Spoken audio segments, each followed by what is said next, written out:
Assalamualaikum Adek. Nah, saya Salsa Putri Fedianti dari Universitas Islam Yogyakarta dari jurusan kebidanan ya Dek ya. Baik di sini kemarin kan saya sudah melakukan pengkajian mengenai data Adek. Bahwasanya Adek mengalami nyeri saat menstruasi ya Dek ya. Nah, untuk itu di sini saya akan melakukan penyuluhan mengenai penanganan dysmenorrhea itu. Dan apa sih dysmenorrhea itu? Dysmenorrhea itu sama aja kayak nyeri perut pada saat menstruasi ya Dek ya. Nah, nanti di sini saya akan membahas mengenai 6 materi pokok. Yang pertama itu ada pengertian dysmenorrhea, kemudian yang kedua ada macam-macam dysmenorrhea, ketiga ada faktor resiko dysmenorrhea, kemudian ada penyebab dysmenorrhea, kemudian ada tanda gejala dysmenorrhea, dan yang terakhir ada penanganan dysmenorrhea. Nah, sebelumnya kita bahas mengenai pengertian dysmenorrhea itu ya Dek ya. Nah, yang pertama, nanti saya akan memaparkan PowerPoint dan videonya ya Dek ya. Nah, kemudian yang pertama ini nanti kita membahas tentang pengertian dysmenorrhea. Nah, dysmenorrhea itu apa sih? Nah, dysmenorrhea itu adalah nyeri perut yang berasal dari kram rahim yang terjadi saat menstruasi. Nah, nanti biasanya ada itu kalau misalnya nyeri itu berapa hari sih? Kadang-kadang 1 hari atau 2 hari biasanya Dek. 3. Nah, itu juga wajar ya Dek ya. Bisa, tapi dysmenorrhea ini nggak semua terjadi pada remaja. Nah, ada juga yang saat menstruasi itu tidak mengalami nyeri pada perutnya. Nah, kemudian kita bahas mengenai macam-macam dysmenorrhea itu. Nah, yang pertama dysmenorrhea itu ada 2 Dek. Yang pertama itu ada dysmenorrhea primer, kemudian ada dysmenorrhea sekunder. Nah, kita bahas dulu mengenai dysmenorrhea primer. Nah, dysmenorrhea primer itu tidak terjadi berdasarkan kondisi patologis. Maksudnya tidak terjadi karena organ reproduksi adik. Nah, ini biasanya saat nanti adik menstruasi itu kan terdapat nyeri. Nah, itu tuh nanti bisa disertai dengan mual atau muntah, bahkan sakit pinggang, atau nanti bisa juga adik emosi reproduksi adik. Nah, ini biasanya saat nanti adik menstruasi itu kan terdapat nyeri. Nah, itu tuh nanti bisa disertai dengan mual atau muntah, bahkan sakit pinggang, atau nanti bisa juga adik emosinya adik itu tidak stabil seperti itu. Kemudian yang kedua juga ada dysmenorrhea sekunder, yang mana dysmenorrhea sekunder ini terjadi karena kondisi patologis. Maksudnya itu karena berdasarkan organ reproduksi adik. Nah, seperti dapat menunjukkan yang pertama endometriosis dan kista ovarium. Nah, endometriosis itu adalah jaringan atau lapisan rahim yang timbul yang biasanya itu di dalam rahim, namun ini timbul di luar rahim seperti itu. Nah, kemudian kista ovarium. Nah, kista ovarium atau kista indung telur. Kemudian yang ketiga ada radang panggul. Nah, radang panggul itu terjadi biasanya itu karena sering melakukan hubungan seksual seperti itu ya Dek ya. Nah, kemudian yang ketiga kita bahas mengenai tanda dan gejala dysmenorrhea atau tanda dan gejala mengenai nyeri perut pada saat menstruasi ini ya Dek ya. Nah, tanda dan gejalanya apa sih? Nah, ini mungkin sering dirasakan adik ya Dek, mengenai perut kembung atau kemudian nyeri pinggang. Adik sering merasakan? Iya. Nah, itu juga merupakan tanda gejala dari dysmenorrhea ini. Dan juga tanda dan gejala lainnya itu seperti nanti kenaikan berat badan pada si adiknya. Kemudian nanti adik bisa tiba-tiba adik bisa mual, muntah, dan sedikit emosinya itu tidak stabil. Kemudian juga sering marah-marah seperti itu. Nah, kemudian kita bahas mengenai penyebab dysmenorrhea. Nah, penyebab dysmenorrhea itu ada 3 dek. Yang pertama itu ada faktor endokrin, kedua faktor psikis, dan faktor prostaglandin. Nah, kita bahas tentang faktor endokrin terlebih dahulu. Nah, faktor endokrin ini timbulnya nyeri menstruasi diduga karena kontraksi rahim. Nah, kontraksi rahim ini nanti yang menyebabkan timbulnya nyeri saat menstruasi. Kemudian ada faktor psikis. Nah, faktor psikis ini terjadi karena nanti ya tadi dek, emosi adik yang tidak stabil, adik mudah marah, dan yang ketiga ada faktor prostaglandin. Nah, nanti ini faktor prostaglandin ini menjadi meningkat saat menstruasi seperti itu dek. Kemudian kita membahas faktor resiko yang terkena dysmenorrhea ini. Yang pertama itu umur usia itu di bawah 30 tahun, kemudian yang merokok, kemudian ada riwayat nyeri hati di dalam keluarga, kemudian belum pernah melahirkan, dan pubertas dini. Nah, kemarin itu adik mulai haid itu umur berapa ya dek ya? 13 tahun. 13 tahun. Oh ya. Kemudian kita membahas tentang penanganan dysmenorrhea ini. Nah, penanganan dysmenorrhea ini ada 2 dek. Yang pertama itu farmakologi, yang kedua ada non farmakologi. Nah, nanti kalau pemberian obat farmakologi itu nanti bisa diberikan obat anti inflamasi non steroid. Nah, itu seperti ibuprofen atau ketoprofen. Nah, itu bisa diberikan. Kemudian untuk penanganan terhadap non farmakologis itu seperti nanti adik bisa melakukannya dengan misalnya nanti adik mempunyai botol kaca ya, itu diisi dengan air hangat, oleskan digiling-giling pada perutnya, nanti bisa merasa perutnya itu hangat. Kemudian adik juga bisa melakukan dengan mandi dengan air hangat seperti itu. Nah, kurangi sering melakukan kegiatan olahraga ya dek ya. Kemudian nanti dek saya akan memaparkan video mengenai senam atau yoga untuk dapat meringankan atau meredakan nyeri haid. Nah, nanti adik bisa tonton di sini, nanti kita bisa mempraktekkan bareng-bareng ya dek ya. Kemudian apa adik sudah paham yang saya jelaskan tadi?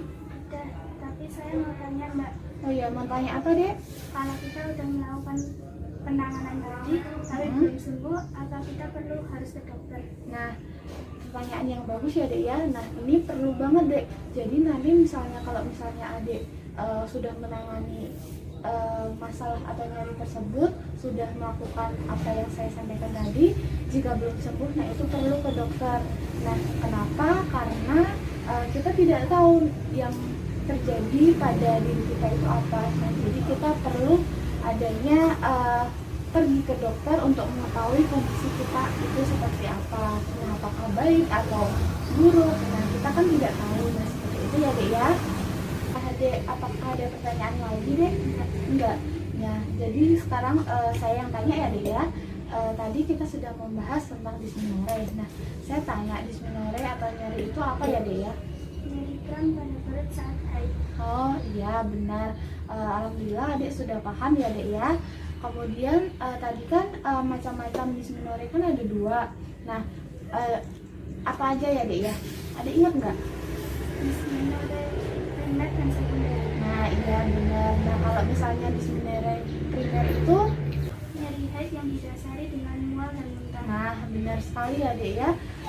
Dysmenorrhea primer itu yang tidak didasari oleh kondisi patologis. Nah, itu sangat benar jawaban adik. Kemudian untuk kan di sini juga ada tanda dan gejala dysmenorrhea. Nah, adik tahu nggak tanda dan gejala dysmenorrhea itu apa? Sering marah-marah dan emosinya tidak stabil. Nah, itu benar sekali deh, itu termasuk tanda dan gejala dysmenorrhea. Nah, kemudian untuk penyebabnya tadi sudah saya sebutkan ya dek, penyebabnya itu ada berapa dek? Nah, salah satu penyebabnya apakah adik ingat? Faktor psikologi. Nah, benar sekali dek.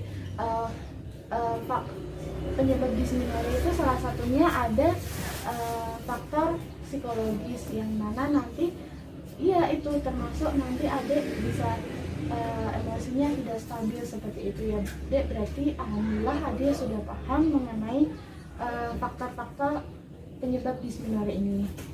Nah, kemudian untuk tadi juga sudah saya jelaskan ya dek ya mengenai faktor resiko dysmenorrhea. Nah adik kan salah satu faktor resikonya itu apa? Pubertas dini. Ya benar sekali, berarti alhamdulillah adik sudah memahami tentang dysmenorrhea. Nah dek, tadi kan ada penanganan mengenai dysmenorrhea kan ya.